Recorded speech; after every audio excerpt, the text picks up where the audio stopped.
Welcome to the Forest Path Podcast, a podcast sharing the teachings of awakened meditation masters of the modern era, direct to your mobile device via your favourite podcasting app so that you can listen to Dhamma wherever you are and whenever you want to.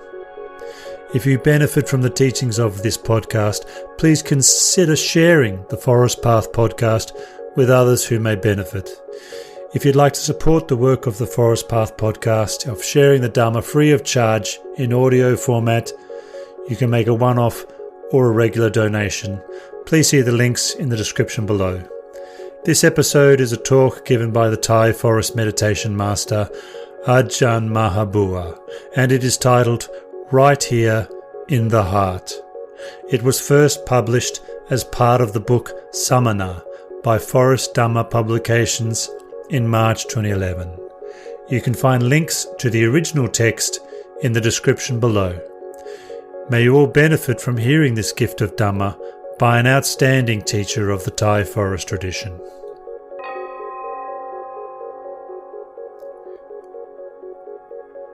Right Here in the Heart by Ajahn Maha Boowa.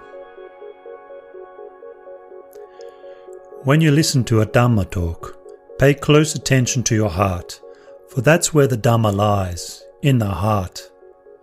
At first, before I had practiced meditation, I didn't believe that the Dhamma lay in the heart. How could that be? I thought. The Dhamma comes with making an effort in the heart. That sounds better than saying the Dhamma lays in the heart. The Dhamma lies in the heart. The Buddha, Dhamma and Sangha lie in the heart.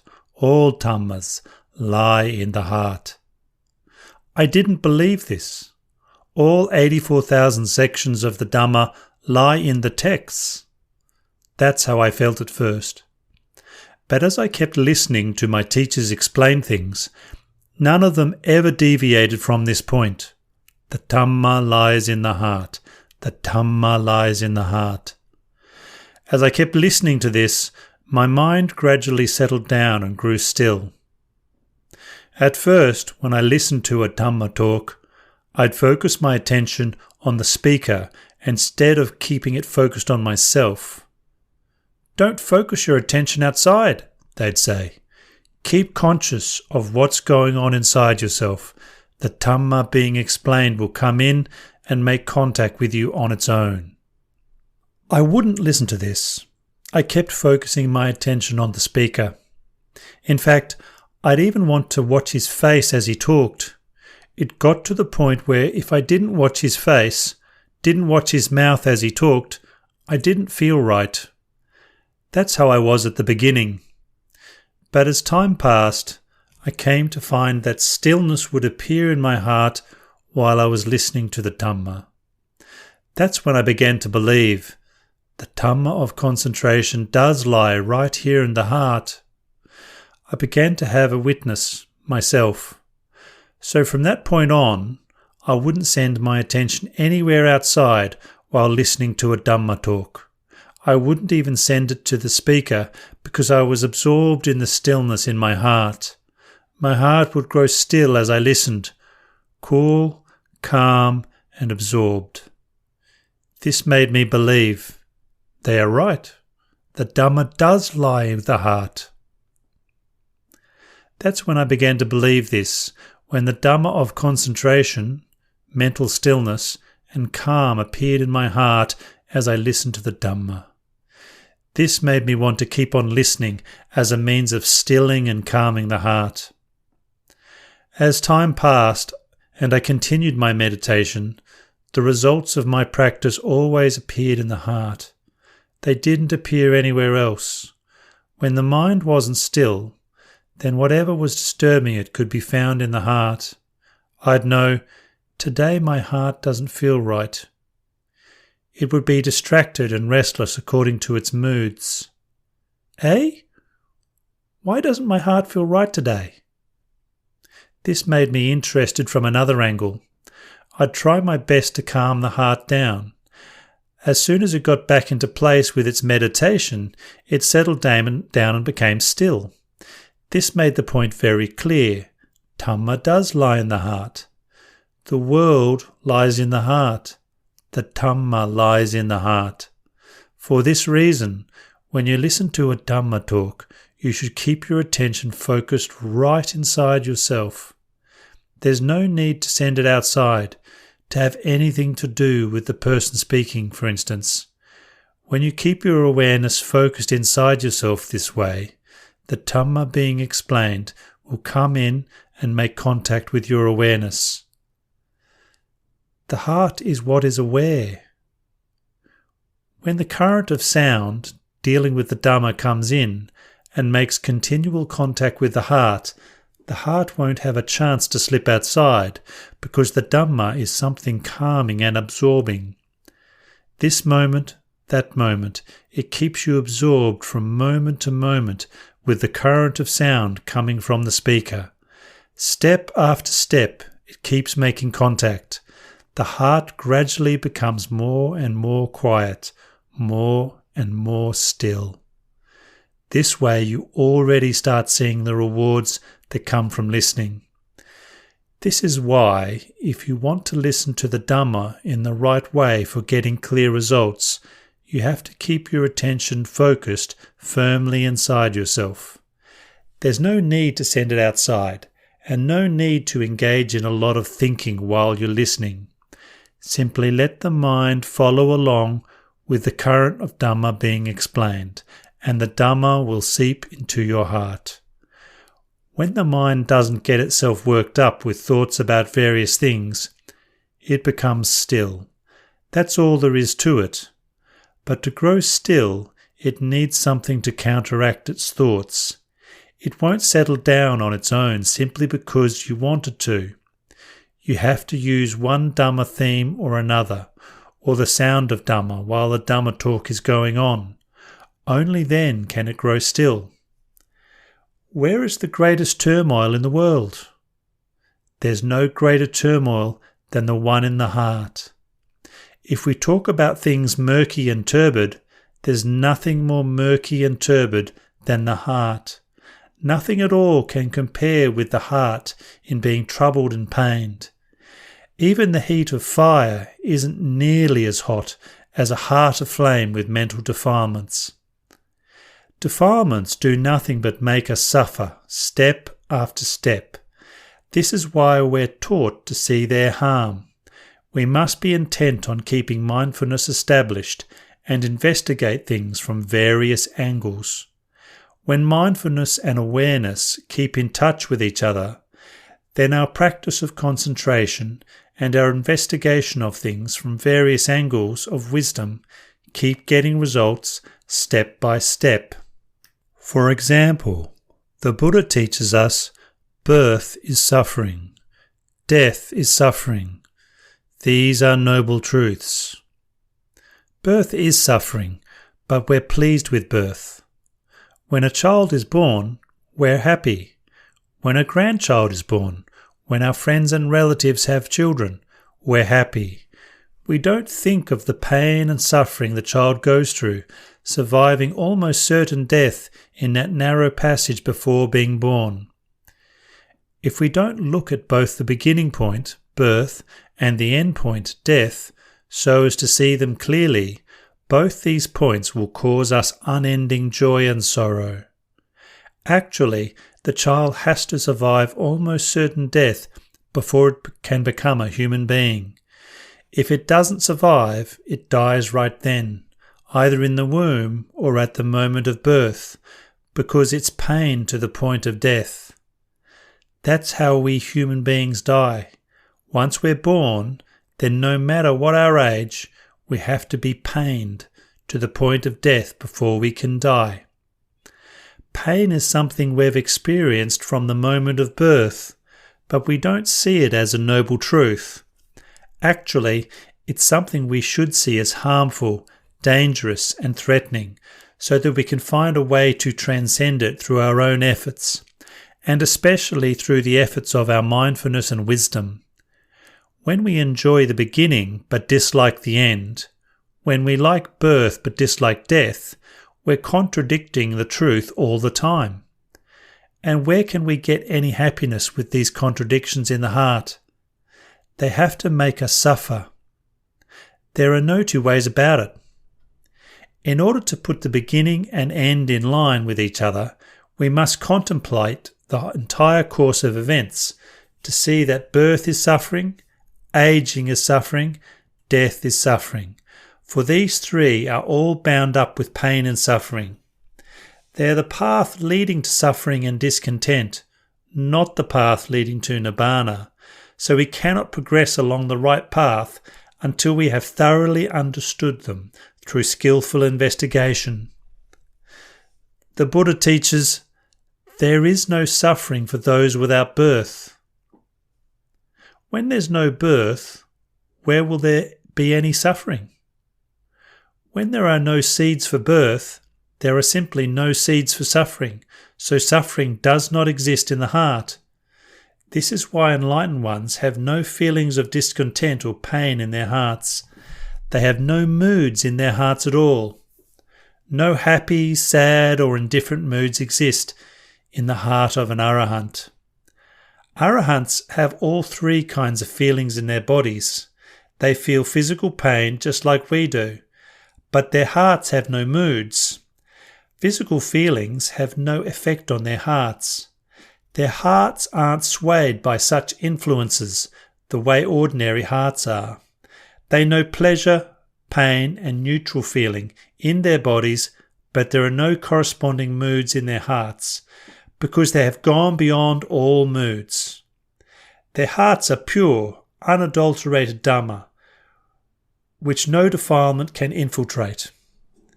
The feelings of pleasure and pain are all impermanent, unsatisfactory, and not self, so they can't possibly get involved with the nature of a pure heart. If you want your heart to prosper and grow towards purity, strive to develop inner goodness. Don't let the qualities of generosity and moral virtue lapse. They are good qualities for nourishing your heart and connecting it up with good states of rebirth. If you have a good foundation of inner worth as your sustenance, then no matter where you're reborn, that goodness will stick close to you so that you can look forward to a good destination. As long as we have to gain release from suffering, we are taught to exert ourselves fully without being lazy or complacent. Polish the heart every day. When the heart is polished every day, it's bound to shine.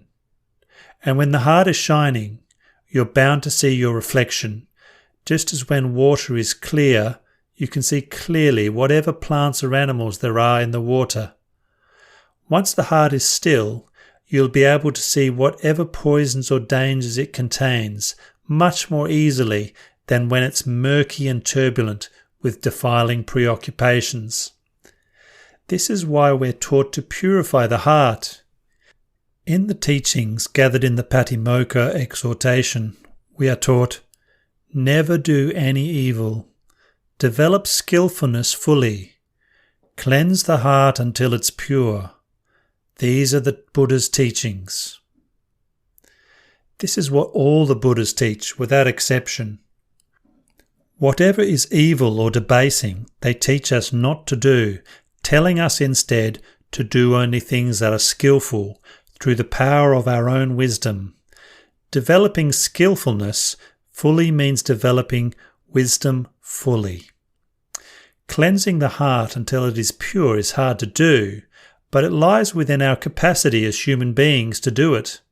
The Buddha went through hardships, his disciples went through hardships. All those who have reached purity have had to go through hardships, but these were hardships for the sake of gaining purity and release, which is what makes them worth going through. When the heart is overcome with dirt and defilement, it does not seem to have any value at all. Even we can see the fault in ourselves. We may decide that we'd rather put an end to it all. We're so disgusted and fed up with life that we're ashamed to show our face to the world. And all of this happens when the heart is very murky and dark, to the point where it becomes a smouldering fire. Life doesn't seem worth living when the heart is overwhelmed by things that are so hopelessly dark. The heart seems worthless which is why we think it would be better to die. But where will we get anything better after we die? Even in the present, nothing is good. The world has had people dying a long time now. If things got better with death, why isn't the world any better than it is? There's no good in us. That's why we want to die. Once the heart is good, however, it has no problem with life or death because it's filled with goodness. A heart overcome by worthless things seems thoroughly worthless. But when we wash these things away, step by step, the heart gradually starts showing some of its inner radiance. It starts growing peaceful and calm. The entire heart becomes radiant, happy, relaxed. Whatever we do, sitting, standing, walking or lying down, or whatever work we do, we're happy with the pleasure that is appeared in the heart. When the heart is peaceful and calm, then wherever we are, we're content. The important point lies with the heart. If the heart lacks goodness, then nothing is good, no matter where we are. We keep fooling ourselves. Over here might be good. Over there might be good. This lifetime is no good. The next lifetime will be better. Living is no good. Dying would be better. We keep fooling ourselves. The troubled part of the mind, that's what fools us. The part that's stirred up by various issues, that's what fools us. This will be good. That will be good. But it's not good at all. No matter where we go, we end up the same as where we started, because the essential part is no good. We must straighten that out and make good through our own efforts. Begin by practicing concentration so that the heart can be still. You must constrain the heart when you are practicing for concentration. The time when you're constraining the heart and training it to meditate is not the time to let it go wandering as it likes. We call this making an effort because making a persistent effort to straighten out the heart and uproot its enemies until the heart can grow still. The heart grows still because our efforts force it to, not because we let it go wandering as it likes. This is when we see the rewards of our efforts, because the heart has been brought to stillness and remains there through those efforts. When the goodness of the heart increases as a result of our effort, the value of effort becomes more and more apparent. When the time comes to investigate in terms of wisdom, focus on seeing things clearly. Contemplate everything in the world so as to see it in line with the truth. The world may be infinitely wide, but when the heart is obscured by defilements, you're caught in a very narrow and confining state of mind. When the heart feels confined, it weighs heavily on itself. So you experience no comfort at all. You must open it up right where it's confining and give it space to blossom and be bright. It'll then feel free, calm, and at ease. This is the point in meditation where you can investigate pain, because the mind now has the strength to probe into it. It's ready and willing to investigate, because pain is a whetstone for sharpening wisdom. Concentration and wisdom are what we use to eliminate mental defilements. Wisdom is what uproots them, but concentration is what first catches them and ties them down. Concentration stills the heart and gathers it into one place so that it doesn't get scattered around to the point where you can't catch hold of it. Once the heart is gathered into one, wisdom opens it up and unravels it to see clearly where its concerns and attachments lie, with sights, sounds, smells, tastes, and tactile sensations, or with form, feeling, memory, thought, and consciousness. Wisdom takes these things apart to see them in thorough detail, in line with the truth as it actually is. Wisdom contemplates these things and investigates them over and over again. These are the points where it travels. These are its whetstones. The more it investigates them, the more it branches out, step by step, understanding things for what they are and letting them go. Letting them go means putting down the burdens that weigh on the heart under the sway of attachment. What is the mind thinking about? What good does it get from its thoughts? The moment a thought forms, it ceases. A good thought? It forms and ceases. A bad thought? It forms and ceases. Whatever the thought, it forms and ceases. These are called thought formations. They form, they arise, they cease. Their forming and ceasing happen together. They arise and cease in the same instant. So how can we attach a sense of self to these things? To this arising, ceasing? Investigate pain, which is something we all fear. Everyone fears the word pain, so how can we hold onto it as ours? Are you going to persist in holding to this massive pain as you? To hold to pain as your self is to hold on to fire, to burn the heart. Know pain simply as pain. What knows the pain isn't the pain. It's the heart. The heart is what knows all about the pain. When pain arises, the heart knows. When pain remains, the heart knows. When pain ceases, the heart knows. It knows through its wisdom. Wisdom sees clearly and distinctly that pain is pain, and what knows is what knows. The two are separate realities. The function of memory recognizes and gives meaning to things we experience through the senses.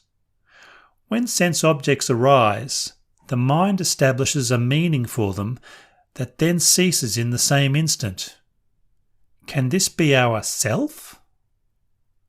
We recognize the meaning and then it ceases. Arises and ceases, arises and ceases, like everything else.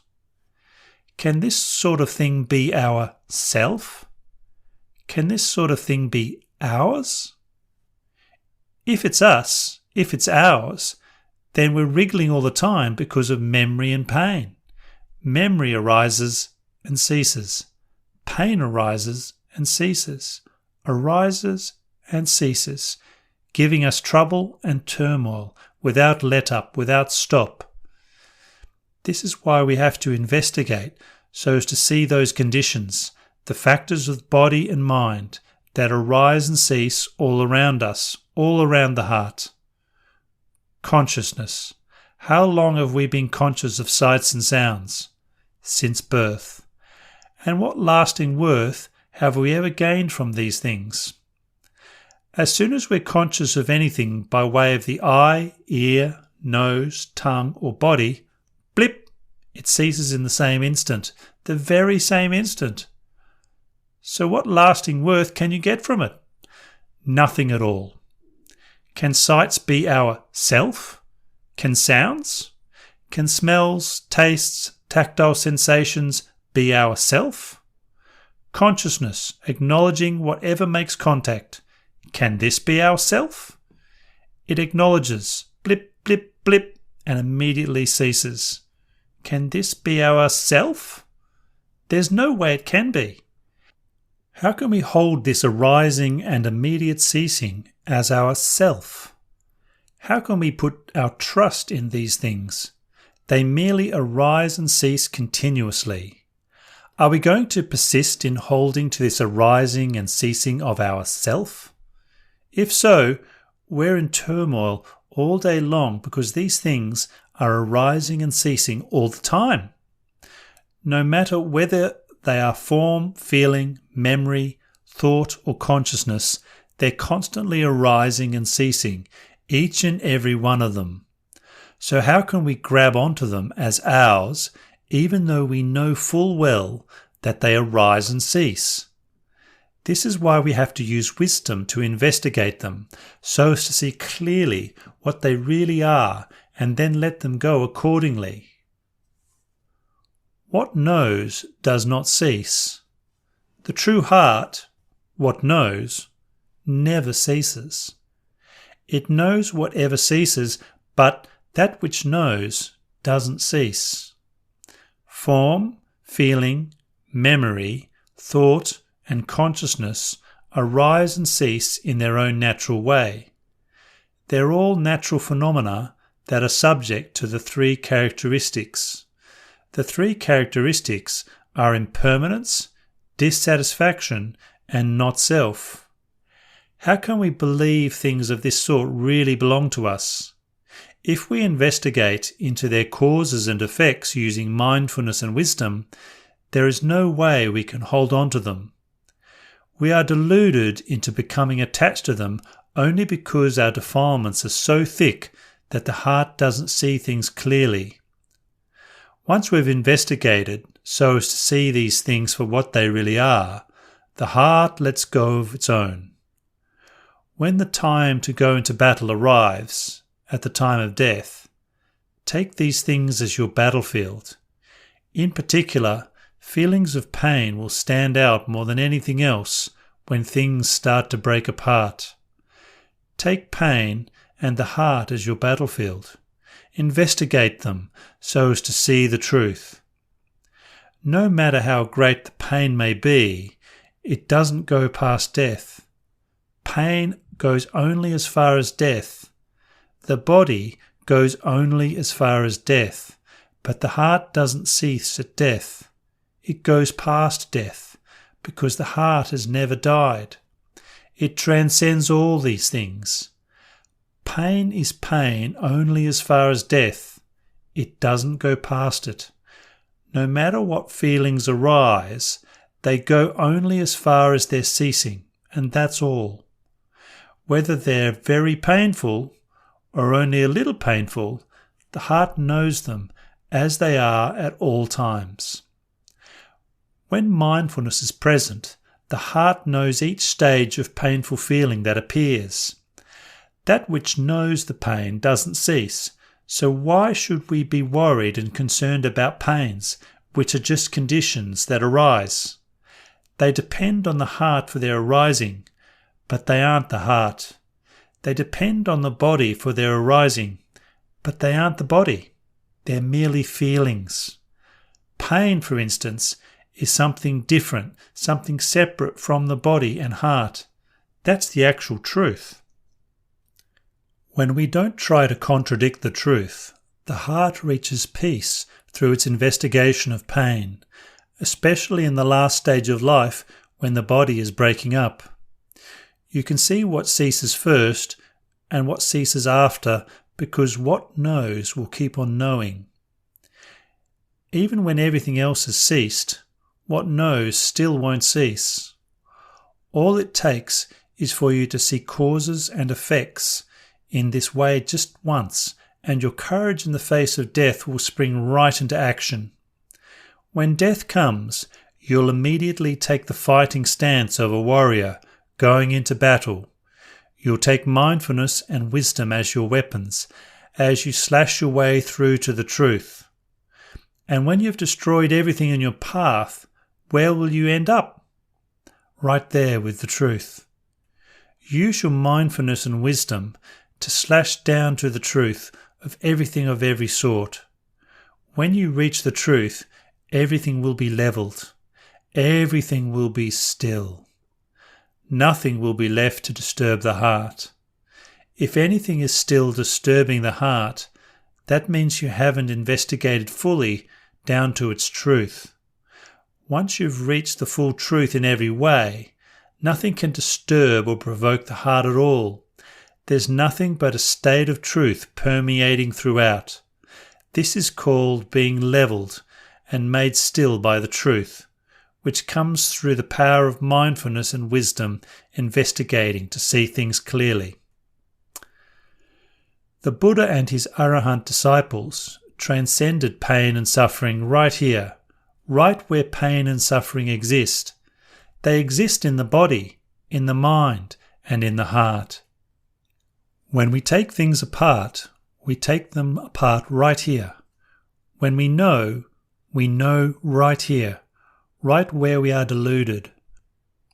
Wherever we don't yet know, mindfulness and wisdom, our tools for slashing our way into the truth, will make us know. There's nothing equal to mindfulness and wisdom in breaking through to the end point of all phenomena, in washing away all defilements and absolutely eliminating them from the heart. They are thus the most up-to-date tools for dealing with mental defilements of every sort. So put mindfulness and wisdom to use when you need them, and especially when you're about to die. There's no one else who can help you then. Even if your entire family is thronged all around you, none of them can really help. Everything depends on you. As the Buddha says, the self is its own mainstay. Realize this in full measure. What can you do to be your own mainstay and not your own adversary? If you bring up only weakness, confusion, and lack of wisdom, you'll be your own worst enemy. If you use mindfulness, wisdom, conviction, persistence, and courage in line with the principles taught by the Buddha, investigating down to the causes and effects and the facts of all the conditions of nature, that's when you're truly your own mainstay. So find yourself a mainstay. Where can you find it? I go to the Buddha for refuge. This reverberates throughout the heart and nowhere else. I go to the Dhamma for refuge, reverberates through the heart. I go to the Sangha for refuge, reverberates through one and the same heart. The heart is their vessel.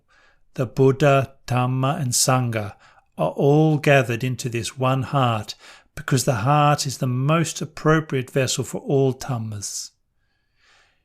Get so that you see this, and especially so that you see the whole heart is Dhamma in full. So cleanse your heart. If you can make it gain release at that point, so much the better. You won't have to ask the whereabouts of the Buddha, Dhamma and Sangha, for you'll have no more doubts. You'll simply look at the knowingness showing its absolute fullness inside you and know that they are all the same. The Buddha, Dhamma and Sangha are all one Dhamma, one single solid Dhamma. At the beginning of our practice, the heart had no worth, since it was filled with nothing but the excrement of greed, hatred and delusion. By totally washing away that excrement, using the principles of the Dhamma, the heart itself becomes pure Dhamma. Once that happens, it's infinitely at ease. Wherever you go, you're at ease. Nibbana is the ultimate void. Whatever is annihilated in that void, this you'll know. Whatever remains there, this also you'll know. Who can know this better than one without defilements? The Buddha, in saying that Nibbana is the ultimate void, was speaking from his absolute freedom from defilement. He said this from having seen Nibbana. But we haven't seen it yet. No matter how much we repeat his words, we just stay where we are. Investigate so that you truly see it. The saying, Nibbana is the ultimate void, will no longer be a problem, because what is annihilated and what's not will be fully clear to the heart. Nibbana is the ultimate happiness. Listen, the ultimate happiness here isn't a feeling of pleasure or happiness. Instead, it's the happiness that comes with the absolute purity of the heart, with no arising or ceasing, like our feelings of pleasure and pain. This has nothing to do with the three characteristics of existence. The ultimate happiness as a constant feature of the pure heart has absolutely nothing to do with the three characteristics. Nothing at all to do with impermanence, dissatisfaction and not self. It doesn't change. It always stays just as it is. The Buddha says Nibbana is constant. What's constant? The pure heart and nothing else. That's what's constant. Get so that you see it. Get so that you know.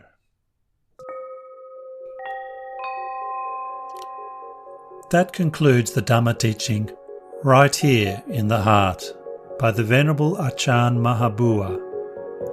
If you'd like to hear more talks by Ajahn Maha Boowa and other meditation masters of the forest tradition of Theravada Buddhism, subscribe to the Forest Path podcast using your favourite podcast app. According to the wishes of Ajahn Maha Boowa, this episode is for free distribution only because Dhamma should not be sold like goods in the marketplace. Permission to reproduce this teaching in any way for free distribution as a gift of Dhamma is hereby granted and no further permission need be obtained. Reproduction in any way for commercial gain is strictly prohibited. You can find out more about the Forest Path podcast by going to the link in the description below this episode. Also on the Forest Path podcast website, you can find information about previous episodes and teachers, as well as English translations in text. The Forest Path podcast is part of the Everyday Dhamma network. If you go to everydaydhamma.net, if you go to that homepage, you can discover more about the 3 other podcasts in the network also. This podcast is produced and narrated by Sol Hanna. If you like these audio resources that I'm making available for free in a convenient podcast format, you may want to become a supporter or even a member of the Everyday Dhamma network on the Ko-Fi Creators platform. There are links to this in the description below. Thank you for listening, and may you all experience insight and peace.